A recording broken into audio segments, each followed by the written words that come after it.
그동안 잘 지내셨습니까? 너무 오랜만에 뵙는 것 같죠?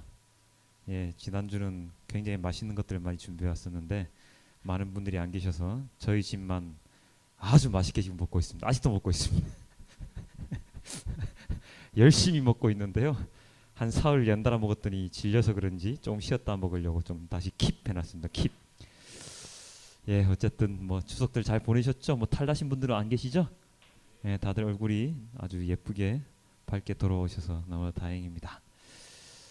아, 오늘 아침이 아니군요. 오늘 새벽에 일어나서 오늘 예배를 준비하다가요. 속이 너무 출출하더라고요.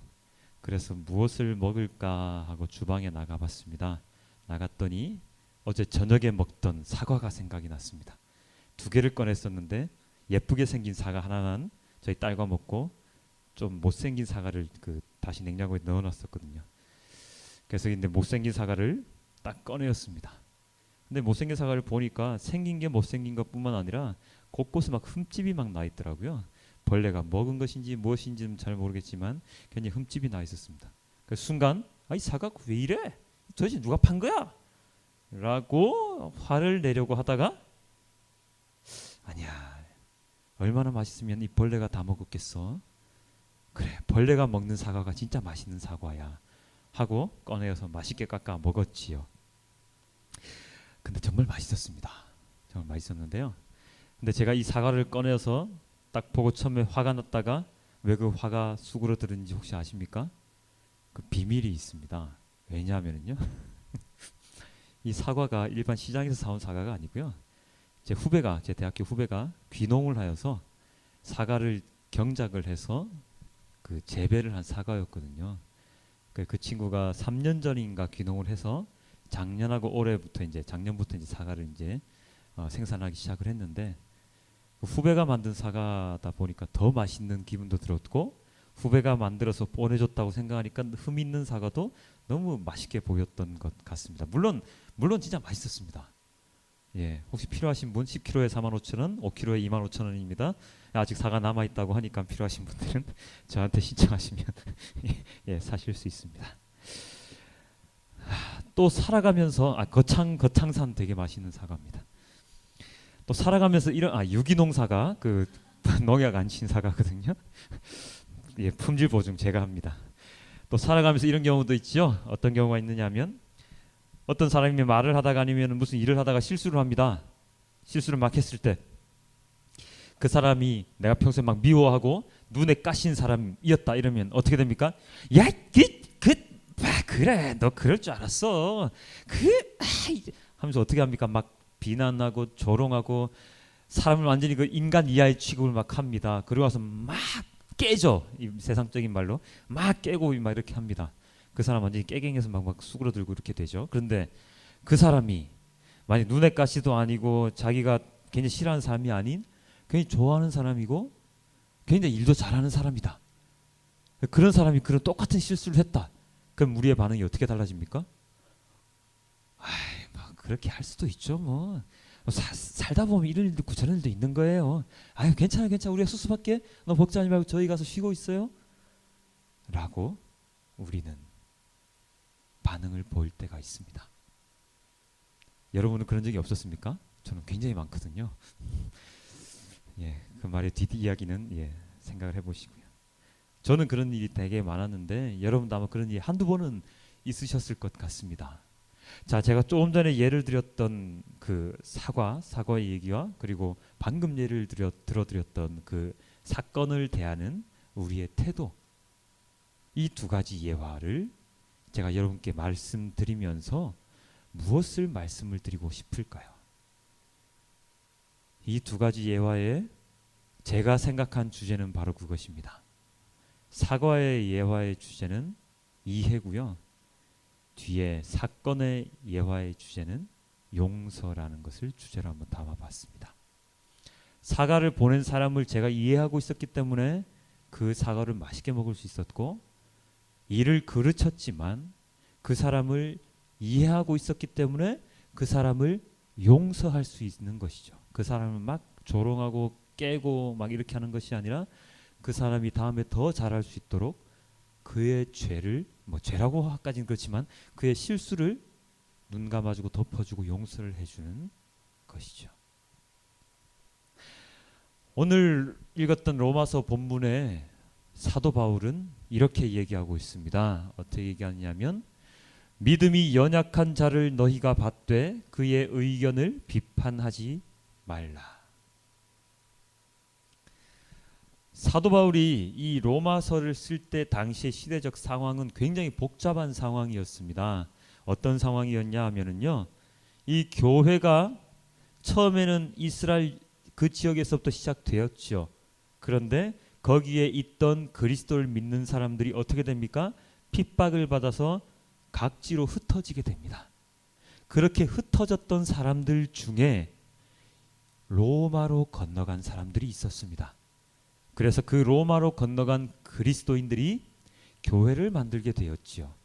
그렇게 해서 그리스도를 섬기게 되고 예배를 드리게 되고 그렇게 신앙생활을 하는 가운데 있는데 그 예배하는 모습, 하나님 그 예수님을 믿는 모습을 보던 로마에 있던 다른 이방인들, 그러니까 유대인이 아닌 다른 이방인들이 그들을 보고 함께 예배를 드리게 됩니다.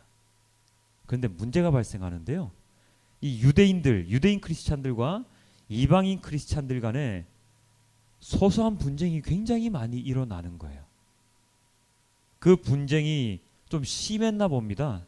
그래서 그때 당시에 황제였던 클라우디우스 황제라는 사람이 시끄러워 죽겠네 이놈들, 야 유대인들, 로마 땅에 원래 살지 않던 유대인들 다 나가 해가지고 그 사람들 다 추방하는 칙령을 발표하게 됩니다. 그래서 그 유대인들이 다 이제 다시 쫓겨나게 되죠. 그런 와중에 있다가 클라우디우스라는 이 황제가 죽게 되자 그 칙령의 효력이 사라지게 되겠죠. 그래서 다시 흩어져 있던 로마에 살던 유대인들이 다시금 들어옵니다. 다시금 들어와서 다시 교회에 와서 생활을 하게 되는데 그 관계가 또 복잡해지는 것이죠. 다시 이 두 부류의, 그러니까 유대인 크리스찬과 로마 땅에 있던 이방인 크리스찬들이 다시금 분쟁을 일으키게 됩니다. 그 분쟁 가운데 있는 그 시기에 우리 사도 바울이 로마서를 쓰게 되는 거거든요. 자, 그래서요.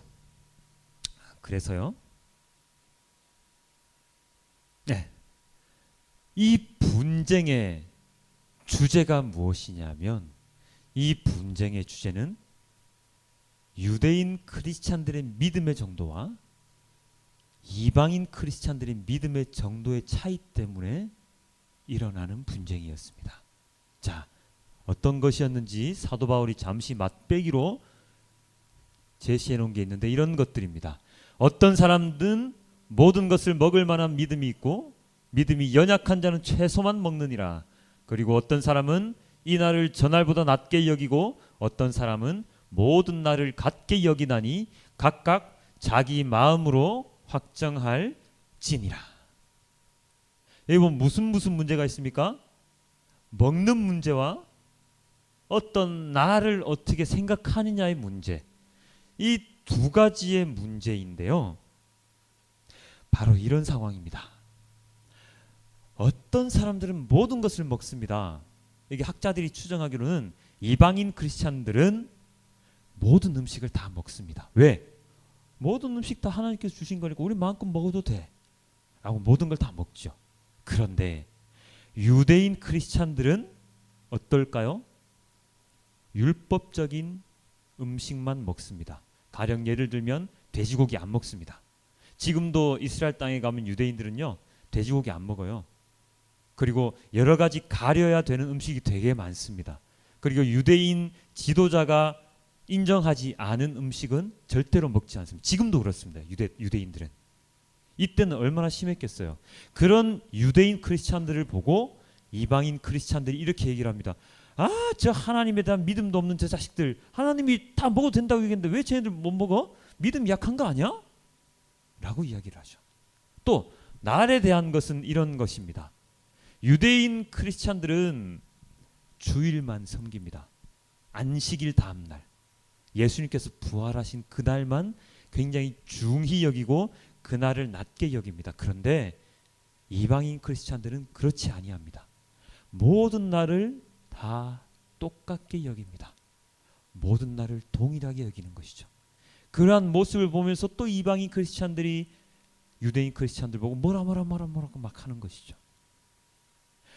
이런 것입니다. 이런 두 부류의 분쟁 가운데서 우리 사도 바울이 정리를 해주는데 이렇게 정리를 해줍니다. 나를 중히 여기는 자도 주를 위하여 중히 여기고 먹는 자도 주를 위하여 먹으니 이는 하나님께 감사하며 먹지 않은 자도 주를 위하여 먹지 아니하며 하나님께 감사하느니라. 이렇죠. 무엇을 먹든지 모든 것을 먹든지 아니면 가려서 먹든지 아니면 중요한 날을 따로 챙기든지 아니면 모든 날을 중요하다고 생각을 하든지 그것은 그렇게 중요한 것이 아니다. 여기서 강조되는 것은 바로 이것이다. 하나님께 감사합니다. 하나님께 감사함이 가장 중요한 것이다. 율법을 지키든 안 지키든 아니면 신앙생활을 굉장히 자유롭게 하든 안 하든 그것은 별로 중요한 게 아니야. 거기에 가장 중요한 것은 그 마음속에 하나님께 감사하는 마음을 가지고 그러한 생활을 하느냐 안 하느냐가 중요한 것이야. 바꿔 말하면 이렇게 되겠죠. 아무리 율법을 정확하게 지키더라도 하나님께 감사하는 마음이 없으면 그 율법을 정확하게 지키는 사람은 제대로 된 신앙생활을 하는 게 아닌 게 되는 것입니다. 그래서 사도 바울은 이렇게 또 얘기를 합니다. 우리 중에 누구든지 자기를 위하여 사는 자가 없고 자기를 위하여 죽는 자도 없도다. 우리가 살아도 주를 위하여 살고 죽어도 주를 위하여 죽나니 그러므로 사나 죽으나 우리가 주의 것이니라. 나를 위해서 죽고 사는 게 아니라 주님을 위해서 죽고 사는 것이다. 왜냐하면 우리는 주님의 것이기 때문이다. 왜 이렇게 사도 바울은 자신 있게 우리가 주의 것이라고 이야기를 할 수 있습니까? 무슨 사건 때문일까요? 바로 예수님의 십자가 사건 때문이죠. 예수님이 십자가를 지신 이유가 무엇입니까? 우리의 죄를 대속해 주시기 위해서, 우리의 죄를 사하여 주기 위해서, 우리의 죄를 용서하여 주기 위해서입니다. 그냥 용서하는 거로 끝나나요? 아 그래 내 너희들 죄 다 용서했으니까 너 이제 저리로 가도 돼. 가! 이렇게 끝나는 것입니까? 아니죠.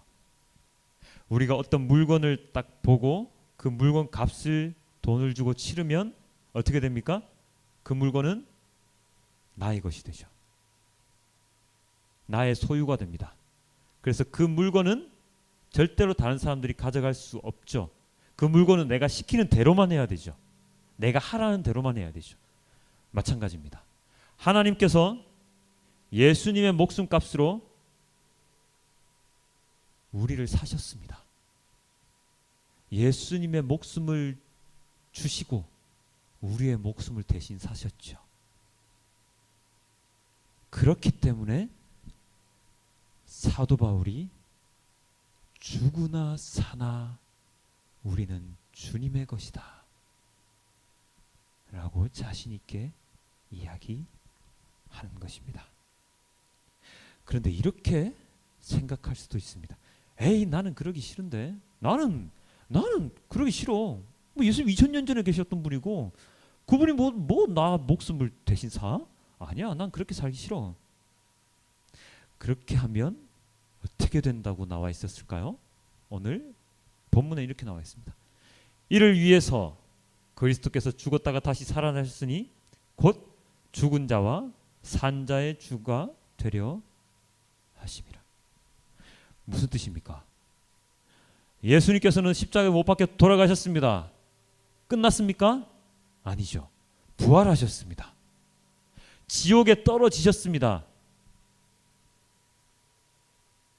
맞죠? 안 떨어지셨나요? 예수님? 지옥에 떨어지셨을까요? 눈길 피하지 마시고 예수님께서는 죽으셔서 지옥에 내려가셨다가 사흘 있다가 올라오셨습니다. 네, 처음 들으시는 분도 계시죠?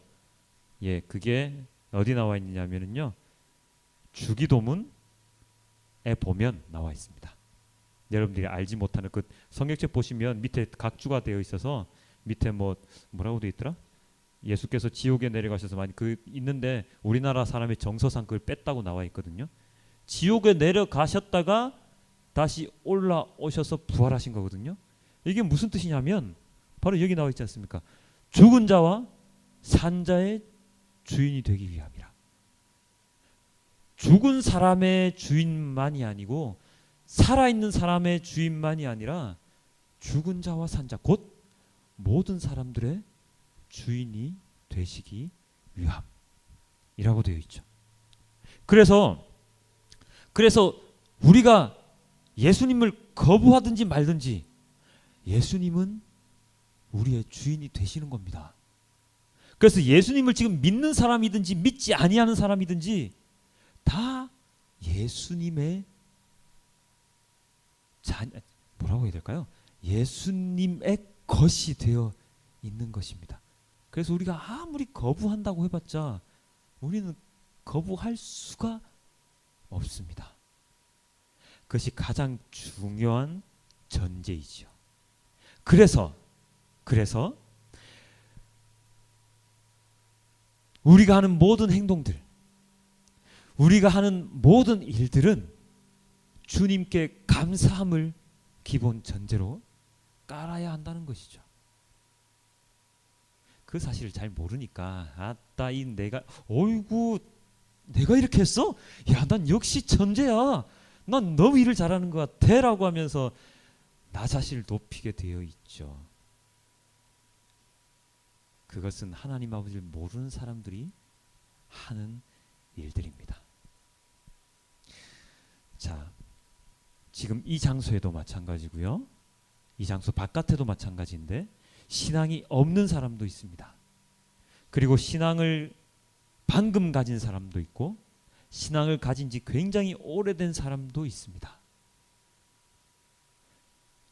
이 세 부류의 사람들 가운데 우리가 참 저지르기 쉬운 오류가 무엇이냐면 신앙심이 굉장히 깊은 사람들이 신앙을 좀 가진 지 얼마 안 됐거나 신앙이 없는 사람들에게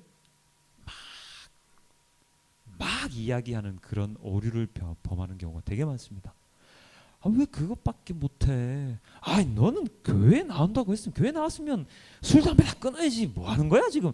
너는 교회 나간다고 그랬으면 아침에 일찍 일어나서 하나님께 예배드리고 새벽기도 하는 게 당연한 거 아니야?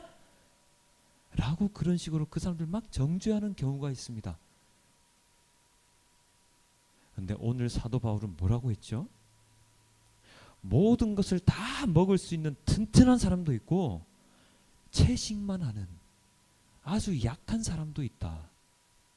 근데 너희 튼튼한 사람들아, 채식만 하는 이 사람들이 채소만 먹는다고 해서 비난하지 말아라. 비판하지 말아라. 그건 너네가 할 일이 아니야. 라고 이야기를 하고 있는 것입니다. 그것이 오늘 로마서를 통해서 우리가 오늘날 여기에 적용시킬 수 있는 것이거든요. 그 사람은 그 사람 나름대로 신앙을 가지고 살아가는 겁니다. 살아갈 때에 아까 제가 예화를 들었듯이 괜찮아요. 뭐 그렇게 실수할 수 있죠. 이렇게 당신 뭐 신앙 믿은 지 얼마 안 됐잖아. 조금만 더 하면 조금씩 바뀔 수 있어. 한번 같이 가보자고. 예수 그리스도 나 잘 몰라. 근데 믿어볼게 너무 좋더라고. 계속 믿으면 믿을수록 새로워. 그러면서 나도 성장했거든. 당신도 마찬가지야. 이렇게 함께 성장할 수 있게 만들어주는 사람이 신앙이 깊은 사람이 해야 될 일이라고 오늘 사도 바울이 얘기를 하고 있는 것입니다. 아무에게나 비판하지 말라. 아무나 정죄하지 말라. 그 사람이 신앙이 낮은지 높은지 네가 판단하지 마라. 그것을 판단하시는 분은 오직 한 분. 누구? 하나님밖에 없으시다. 하나님만이 누가 신앙이 깊고 누가 올바른 신앙을 가졌고 누가 제대로 된 신앙을 가졌는지 판단하실 수 있다라고 이야기하십니다. 우리가 나중에 죽어서 심판대에 올라가면은요, 예수님께서 심판하시죠. 너 왼쪽, 너 오른쪽. 그때 우리 우스갯소리로 많은 목사님들이 그런 얘기를 많이 하시죠. 집사 올라갔는데 천국에 가 있고, 장로 올라갔는데 좀 낮은 천국에 가 있고, 장로가 막 돌아왔는데 우리 목사님은 어디 가셨지? 왜 목사님이 안 계시지? 알고 보면 목사님 지옥에 가 있고, 뭐 이런 이야기를 되게 많이 들거든요. 마찬가지입니다. 신앙이 깊고 목회자라고 해서 그 사람이 올바른 신앙생활을 하고 있다고 믿지 마십시오. 그것의 판단은 하나님만 하신다니까요. 그 사람이 얼마나 하나님께 감사함으로 모든 일을 행했느냐. 아무리 신앙이 작은 사람도, 믿음이 얕은 사람도 진정으로 하나님께 감사하는 마음으로 그 모든 것을 해내갔다면 어쩌면 하나님은 그 사람을 더 크게 보실지 모른다는 것입니다. 그것이 바로 오늘 로마서를 통하여 하나님께서 우리에게 주시는 메시지였습니다. 자, 그러면 우리가 또 읽은 메시지가 있죠. 마태복음입니다. 마태복음은 우리에게 어떤 메시지를 던져줄까요? 바로 용서에 대한 메시지를 던져주는데요. 마태복음 본문은 이렇게 나와 있습니다. 맨 처음 누가 등장하죠? 베드로가 등장합니다. 베드로가 등장해서 뭐라고 물어봅니까? 예수님! 내 형제를, 죄를 도대체 제가 언제까지 참아야 됩니까? 몇 번이나 용서해 줘야 됩니까? 7번만 용서해 주면 됩니까? 라고 물어봤더니 예수께서 뭐라 하시죠? 아니야. 70번을 한 세트로 7세트만큼 용서해 주라. 그럼 몇 번이죠, 총? 490번이죠. 490번 용서해 줘라. 이때 당시 사람들 숫자 계산이 빨랐을까요?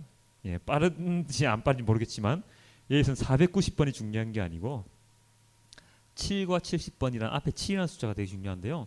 7이라는 숫자는 그 유대인들에게 완전수라고 합니다. 굉장히 그 어느 것도 그 할 수 없는 완벽한 수거든요. 7에 70번이라는 것은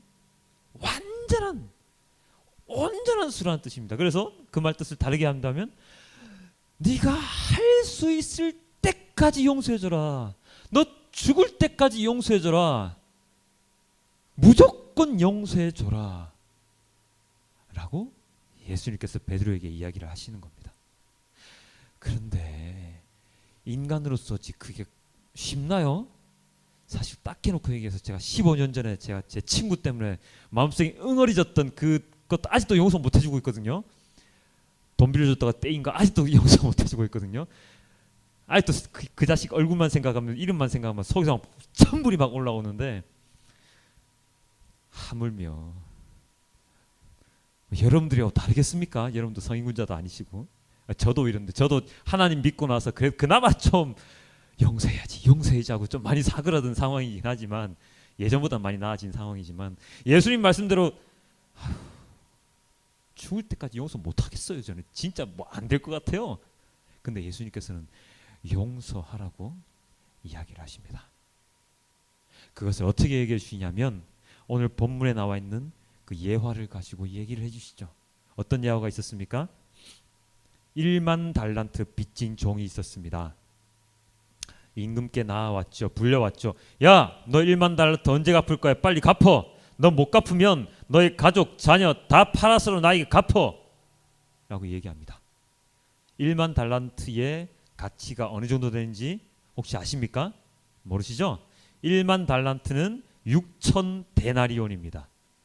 그러면 1데나리온은 얼마일까요? 노동자의 하루 품삯입니다. 그래서 1만 달란트는 몇 년을 일해야 되느냐 하면 16만 년을 일해야지 갚을 수 있는 돈입니다. 어마어마하게 큰 돈이죠. 못 갚는 돈이죠. 그렇습니다. 못 갚는 건 돈입니다. 도저히 나의 힘으로는 갚을 수 없는 돈인데 그 종이 그럽니다. 제발 용서해 주십시오. 꼭 갚겠습니다. 그랬더니 그 임금이 뭐라고 그럽니까? 그래, 불쌍한데 너 용서해 줄게. 탕감해 줄 테니까 가서 열심히 살아 하고 보냈죠. 보냈더니 그 종이 밖에 나가서 어떻게 됩니까? 야, 자유다. 와, 임금님 너무 좋으신 분이하고 막 가는데 앞에 딱 보니까 나한테 빚진 놈이 하나 딱 나타났어요. 이씨, 너 일로 와. 너 나한테 100데나리온 빚졌잖아. 빨리 갚아. 좀 봐줘라 임마. 나도 내 돈 있으면 못 갚겠냐? 딱 꼭 갚을 테니까 봐줘. 안 돼. 너 못 갚으면 지금 감옥에 들어가. 야, 경찰 좀 불러주세요. 경찰 불러서 감옥에 집어넣습니다. 그 모습을 본 주위에 있던 사람들이 얼마나 괘씸하게, 이놈의 새끼 16만 년이나 일해야 될 것을 용서해 줬더니 고작 100일, 100데나리온이면 100일이잖아요.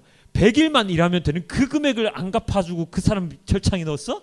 너 한번 맛 좀 봐라 해서 임금한테 가서 이야기합니다. 이렇게 됐어요. 임금 어떻게 됐습니까? 불러와. 너 이 자식 그랬단 말이지. 너 다 갚을 때까지 철창행이야. 철커덩 들어갑니다.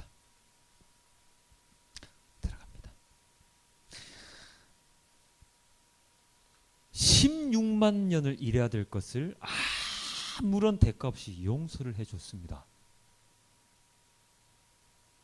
그런데 100데나리온 빚진 걸 용서하지 못했습니다. 이거를 딱 생각하니까 갑자기 그 생각이 나더라고요. 예전에 황제 노역 하루치를 5억 막 계산해 준 사람 있잖아요.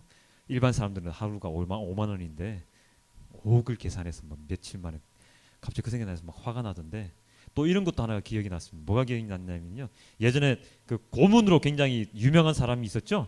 이름은 밝히지 않겠습니다. 그 사람이 어느 순간 신문 기사에 막 떨썩하게 나기 시작했습니다. 뭔지 하고 또 봤습니다. 목사가 되었습니다. 거참 어찌나 마음이 아프든지요. 아니, 이 사람이 그 많은 사람들을 고문해가지고 그 사람들 다 죽게 만들고 했는데, 이렇게 죄가 큰 사람이 목사가 되어 나타나가지고 뭐 용서를 받았느니 내가 다 용서했느니 뭐 사람들 어찌나 화가 나든지 굉장히 신앙심이 좋던 제 그 사촌 동생한테 가서 따지듯이 야, 너는 이 사건에 대해서 어떻게 생각하냐? 물어봤더니 그 동생이 저를 딱 쳐다보면서 하는 말이, 그 사람 지은 죄가 그렇게 커? 근데 하나님이 보시기에는 그 사람이 지은 죄나 내가 지은 죄나 크게 차이 없을 것 같은데? 그게 뭔 상관이야? 신경 쓰지 마. 머리를 땡 한 대 얻어맞은 것 같았어요. 근데 분이 안 사겨지는 거예요. 야, 그래도 이 사람이 얼마나 사람 죽이고 막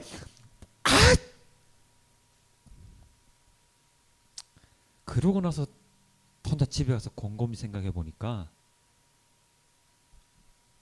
오늘 본문에 나온 그 말씀이 생각이 나는 거예요. 1만 달란트 빚진, 사람을 수십 명 수백 명을 죽인 그 사람의 빚, 그것을 탕감해 주신 하나님, 임금님,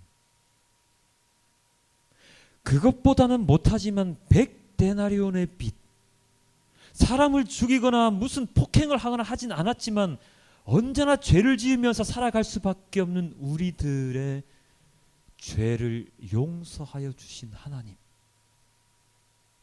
무엇이 다르겠는가? 우리가 보기에는 그 많은 죄를 저지른 그 사람의 죄가 굉장히 커 보이고 나보다 정말 못된 사람처럼 보이겠지만, 하나님이 저 하늘 위에서 보시기에는 그 죄나 임마 똑같아 라고 한마디 하시면 우리는 아무런 할 말이 없어요. 왜냐? 우리는 결백하지 않잖아요. 너도 죄 지었잖아, 너 일로 와 하면 우리도 어쩔 수 없이 끌려가요. 그리고 철창에 갇혀요. 똑같은 인간들인데 내가 지은 죄가 조금 작아 보인다고 그 사람 욕을 하고 있는 것이죠.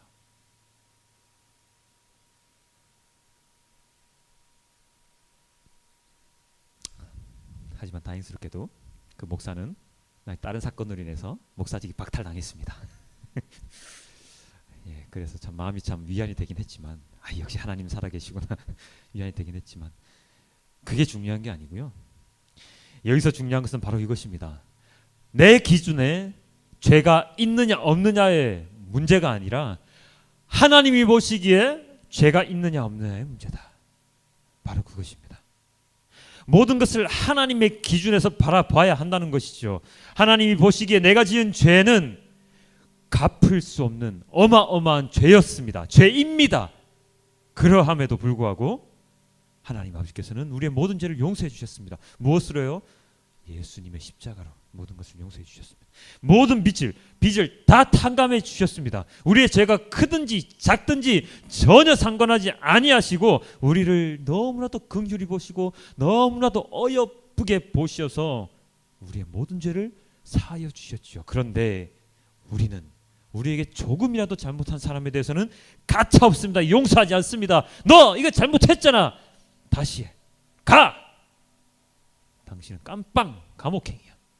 막 보내버립니다. 나의 죄는 용서받았으면서 남의 죄는 용서하지 못하여 그 사람을 곤경에 빠뜨리는 그러한 어리석은 일을 내 자신이 하고 있는 것입니다. 물론 이 모든 것을 다 용서하고 다 덮어두고 가긴 너무나도 힘듭니다.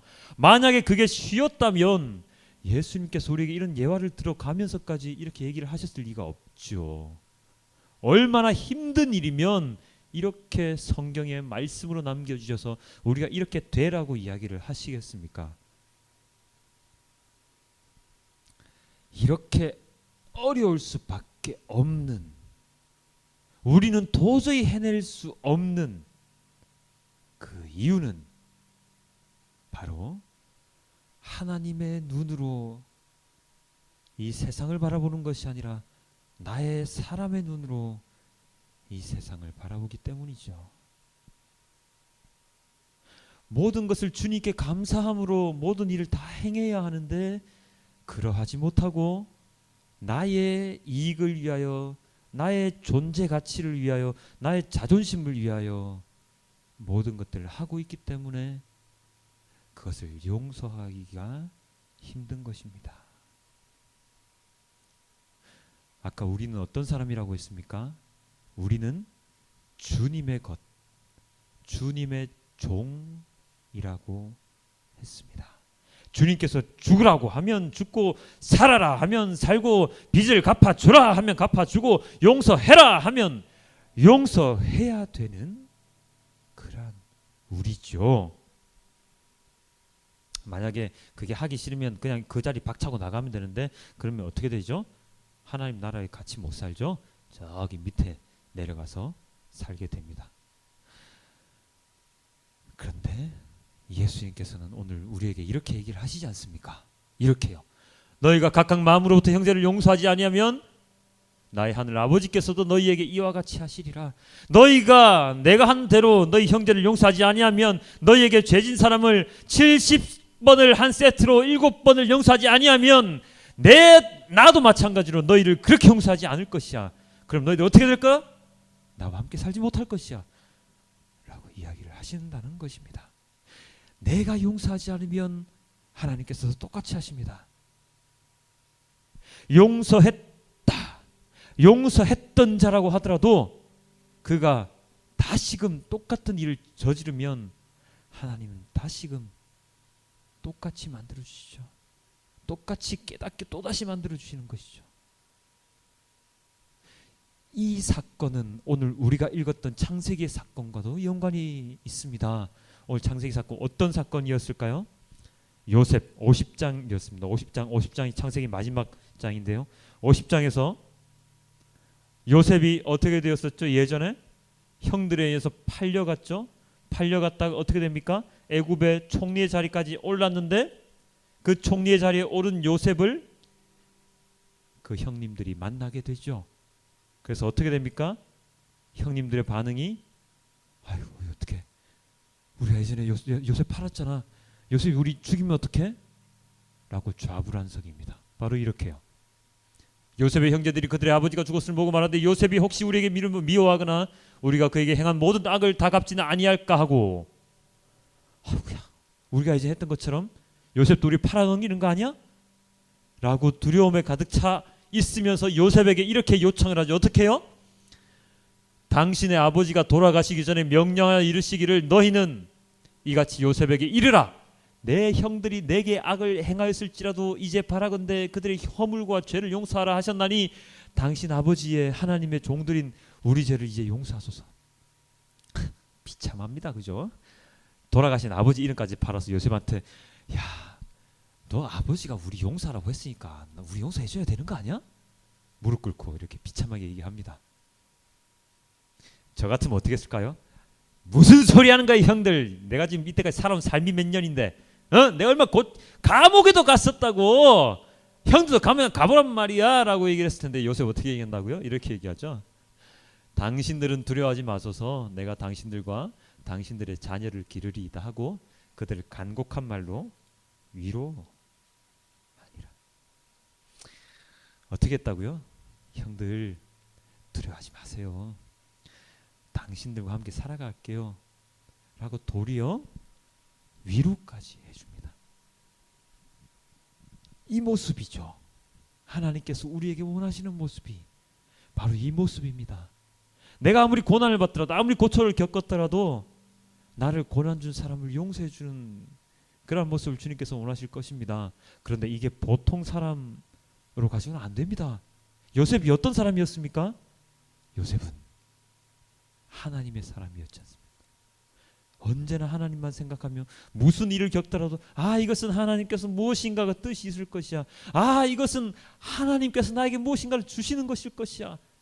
언제나 음식을 먹을 때나 무엇을 할 때나 하나님께 감사함으로 살았던 사람이 바로 요셉입니다. 그렇기 때문에 이러한 용서가, 이러한 위로가 가능한 것이죠. 그래서 주님께서는 오늘 우리에게 이 얘기를 해주시는 것입니다. 너네들 용서해라. 너에게 죄진 사람들 용서해라. 그런데 그냥은 안 될 거야. 그냥은 안 되니까 너희의 마음을 먼저 바꿔. 너희의 마음을 먼저 바꾸는 연습부터 먼저 해. 나의 마음, 하나님의 마음을 너희의 마음속에 집어넣어서 너희의 눈이 아닌 나의 눈으로 그 모든 것들을 바라보는 연습을 해라. 그렇게 하고 나면 나의 마음이, 나의 사랑이 너희의 마음속에 가득하게 들어가면 너희도 요셉과 마찬가지로 모든 사람들 용서해 줄 수 있을 것이야. 바로 이것이죠. 무턱대고 용서라고 하지 않으셨습니다. 하나님을 닮아가라고 얘기를 하십니다. 성령 하나님을 너희에게 보내노니 그가 너희 안에 들어가면 그의 권능을 입어서 너희들은 나의 모든 말을 땅끝까지 전할 수 있게 될 것이야. 어떤 마음으로?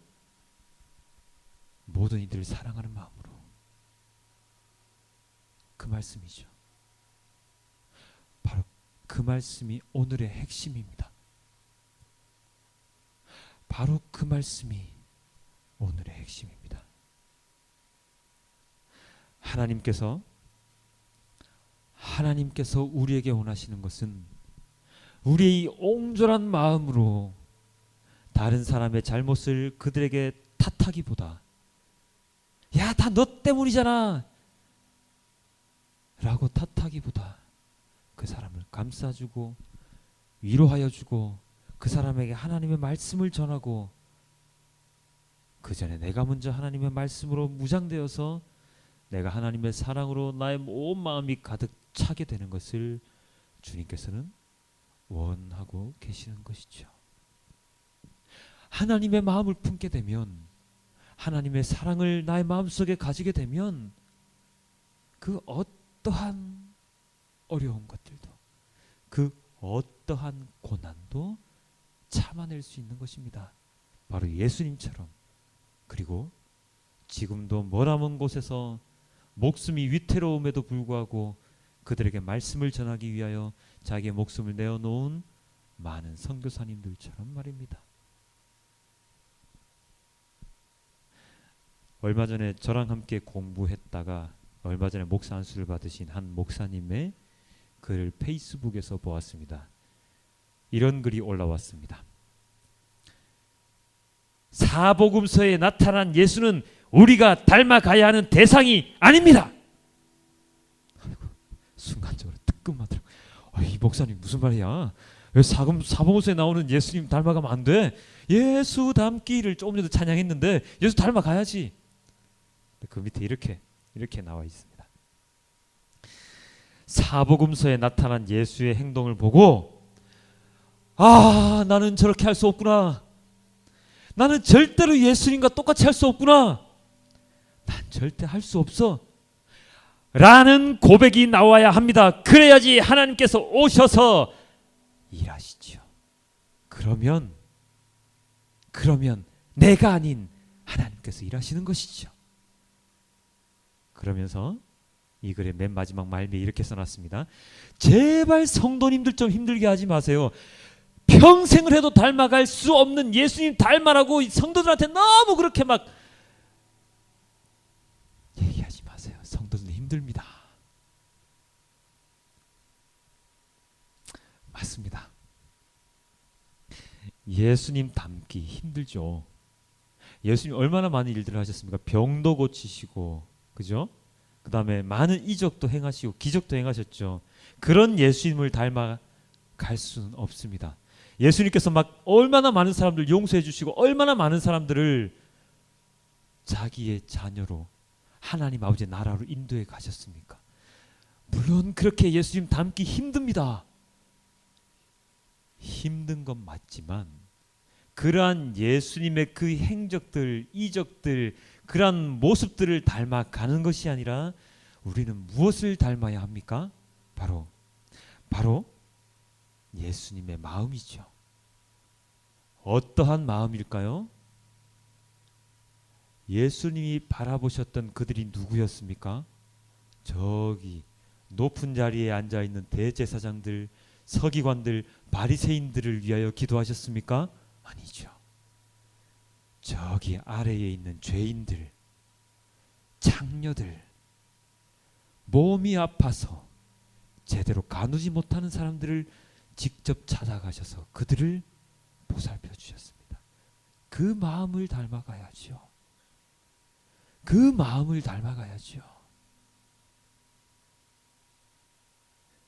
그 마음을 담기 위해서 우리는 오늘도 찬양하고 기도하고 말씀을 보는 것이죠. 그렇게 예수님의 마음을 닮아갈 때, 성령 하나님께서 우리의 마음속에 들어올 때 그 성령 하나님의 권능으로 압니까? 병든 자들 고칠 수도 있습니다. 조은기 목사님 그렇게 해서 뜨셨잖아요. 병든 자들 치유하는 사역으로 뜨셨잖아요. 여러분도 하나님께 그러한 은사를 받으면 고칠 수 있다니까요. 여러분들이 받은 은사 가운데 사람 병을 고치는 은사뿐만 아니라 너무나도 많은 은사들이 있잖아요. 사람들의 마음을 보듬을 수 있는 은사도 있고요. 그 사람들의 육신을 치유할 수 있는 기적과 같은 치유 말고요. 뭐 침을 놓거나 뭐 이런 거 있지 않습니까? 그런 거 받을 수도 있잖아요. 근데 그 모든 것들이 어디서 시작된다고요?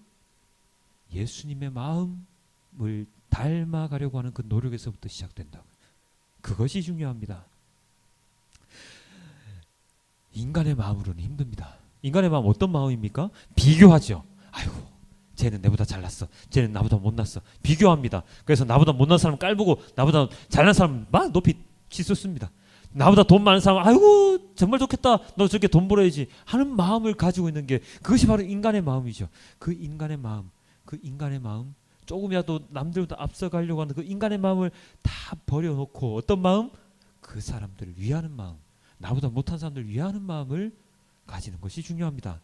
용서하는 마음, 섬기는 마음, 그들보다 낮아지려고 하는 마음, 그 마음이 바로 예수님의 마음이고 그러한 마음을 우리가 닮아가야 한다는 것입니다. 죄를 용서받고 또 용서받으면서 우리의 마음 한가운데 있는 그 너무나도 나쁜 마음들을 다 몰아내고 너무나도 선한 하나님의 사랑의 마음을 닮아가야 한다는 것이죠. 어떤 하나님이셨죠? 오늘 시편에 이렇게 나와 있습니다. 여호와는 긍휼이 많으시고 은혜로우시면 노하기를 더디하시고 인자심이 풍부하시도다. 아버지가 자식을 긍휼히 여김같이 여호와께서는 자기를 경외하는 자를 긍휼히 여기시다니 우리도 똑같이 여호와의 그 긍휼을 배워야 합니다. 은혜로운 마음을 배워야 하고 노하기를 더디하는 그 인자심 마음을 풍부하게 가져야 합니다. 그리고 자식을 긍휼히 여기는 것 같이 우리가 바라보는 그 모든 사람들을 긍휼히 바라볼 수 있는 그 마음을 가져야 하는 것이죠. 그 마음을 본받아야 하는 것입니다. 흠 있는 사과도 너무나도 맛있게 먹었던, 그를 이해했던 그 마음. 그 다음에 남의 잘못을 용서해 줄 수 있는 그 마음, 그 이해하는 마음, 그 용서의 마음, 그리고 한 발 더 나아가서 그들을 사랑하는 마음, 그것을 가지는 것이 오늘 우리가 주님께서 말씀하신 메시지를 우리 마음에 담아두는 것입니다. 첫 술에 배부를 수 없죠. 밥 한 숟가락 먹었다고 배부르다 하는 사람이 있습니까? 없습니다. 조금씩 해나가면 됩니다. 오늘 이만큼, 내일은 조금만 더, 그 다음날 조금만 더. 오늘은 이 사람 용서하는 마음 이 정도였으면 내일은 이만큼, 10년 뒤에는 그래 한 90%는 용서할게. 얼굴 탁 보면 하지만 또 그래 용서할게. 그렇게 될 수 있는 것이죠. 그것이 중요합니다.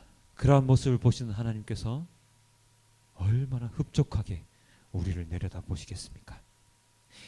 이번 한 주간도 오늘의 이 말씀을 마음에 새기시고 주님께 감사하는 마음으로 살아가시는 우리 모든 성도님들이 되시길 주님께 기도드립니다. 우리 다 함께 기도드리겠습니다. 아버지 하나님, 너무나도 감사합니다. 아버지 하나님께서 오늘 우리에게 주신 이 말씀을 마음속 깊이 새기고